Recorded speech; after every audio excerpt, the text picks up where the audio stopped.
Current లేనప్పుడు మాత్రమే కొవ్వొత్తిని వెతుకుతారు. అలాగే నీతో పని ఉంటేనే కొన్ని బంధాలు నిన్ను వెతుకుతాయి. బాధలో అయినా సంతోషంలో అయినా ఒకటి గుర్తుపెట్టుకో, రెండూ శాశ్వతం కాదు.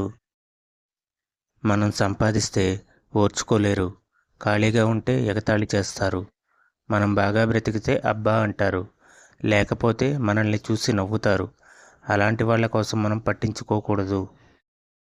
స్నేహితుడు అనగానే నీ మైండ్లో వచ్చే మొదటి వ్యక్తి నీకు మంచైనా చేసి ఉంటాడు, లేక నీకు చెడైనా చేసి ఉంటాడు.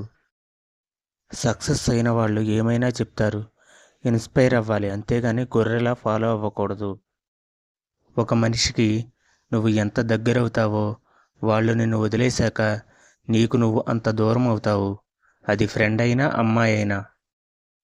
నీ శక్తి మీద నీకు నమ్మకం ఉంటే ఒక్కడివే పోరాడు, లేకపోతే గొర్రెల మందలో కలిసిపో.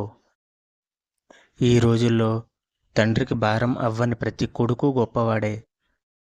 ఒంటరిగా నడవడం అలవాటు చేసుకో, ఎందుకంటే నీతో ఉన్న ప్రతివారు చివరి వరకు నీతో నడవరు.